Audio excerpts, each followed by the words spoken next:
Shalom, perkenalkan nama saya Krista Marcelin Popo. Saya dari kelas A1 Keperawatan semester 1 di Universitas Pembangunan Indonesia Manado dengan NIM 21142010223. Tujuan saya membuat video ini adalah untuk pemenuhan tugas ujian di mata kuliah Pendidikan Budaya Anti Korupsi dengan dosen pengampu Nurse Aprilia Widaya Mandai, SH, SS, MH. Materi singkat yang akan saya sampaikan pada video ini tentang dampak birokrasi pemerintahan.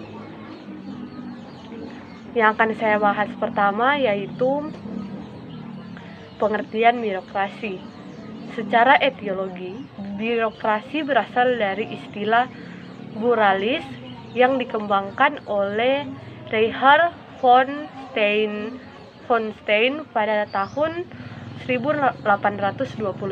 Kemudian menjadi bureaucracy yang di akhir-akhir ini ditandai dengan cara-cara kerja yang rasional, impersonal, dan logistik. Dalam birokrasi menurut Evers dalam Sauhar pada 1996 dapat diklarifikasi ke dalam dua kategori, yaitu birokrasi dipandang sebagai rasionalisme prosedur pemerintah dan aparat administrasi publik. Dengan demikian juga ada beberapa istilah birokrasi dalam masyarakat dimaknai secara diametral atau bertentangan satu sama yang lain, yang tidak mungkin mencapai titik temu. Yang pertama, secara positif, birokrasi sebagai alat yang efisien dan efektif untuk mencapai tujuan tertentu, sedangkan secara negatif, birokrasi sebagai alat untuk memperoleh, mempertahankan, dan melaksanakan kekuasaan. Berikut ada fungsi birokrasi. Menurut Tjokrowinoto, sebagai yang dikutip oleh Tamin, menyatakan ada 4 fungsi birokrasi. Yang pertama, fungsi instrumental, yaitu menjabarkan perundang-undangan dan kebijaksanaan publik dalam kegiatan-kegiatan rutin untuk memproduksi jasa, pelayanan, komedi, atau mewujudkan situasi tertentu. Dan yang berikut ada fungsi politik, yaitu memberi input berupa saran, informasi, visi, dan profesionalisme untuk mempengaruhi sosok kebijaksanaan. Dan juga ada fungsi interest, yaitu mengartikulasikan aspirasi dan kepentingan publik. Dan yang berikut ada fungsi entrepreneurial, yaitu memberi inspirasi bagi kegiatan-kegiatan inovatif dan non-rutin. Juga ada dampak birokrasi terhadap pemerintahan. Upaya pemerintah mencanangkan client government dalam upaya memberantas korupsi di kalangan birokrasi pemerintah belum dapat menjamin menanggulangi korupsi.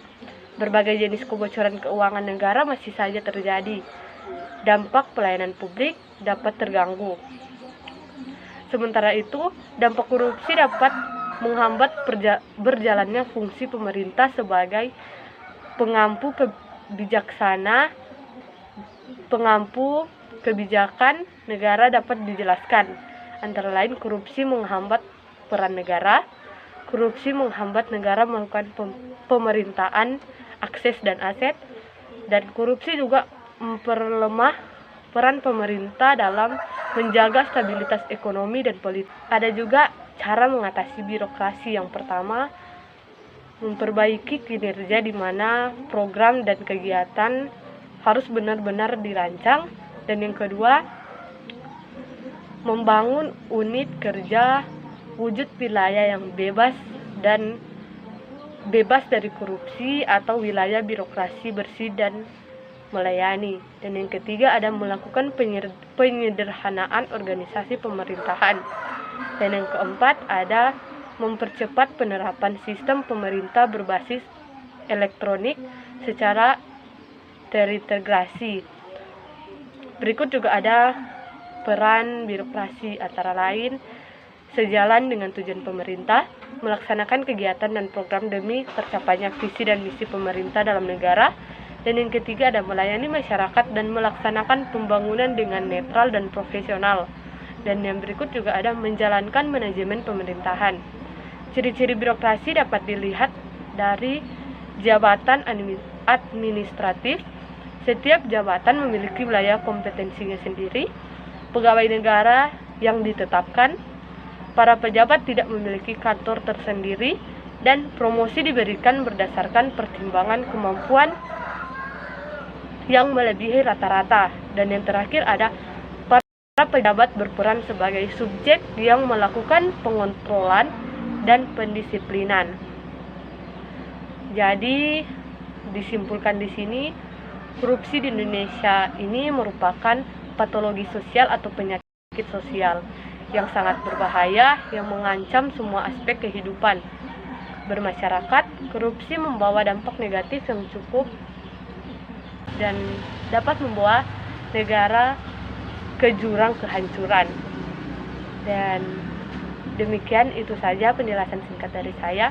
Di akhir video ini saya ingin mengajak teman-teman untuk mau bergabung di Universitas Pembangunan Indonesia Manado untuk melanjutkan pendidikan serta menambah ilmu pengetahuan khususnya di bidang keperawatan. Tetapi di Universitas Pembangunan Indonesia Manado tidak hanya tersedia fakultas keperawatan saja, melainkan ada beberapa pilihan yang bisa teman-teman pilih sesuai dengan keinginan dan mungkin ada cita-cita teman-teman di dalam bidang tersebut. Antara lain, teman-teman bisa memilih fakultas keperawatan, fakultas hukum, fakultas teknik, fakultas pertanian, fakultas ilmu sosial dan politik, fakultas sastra,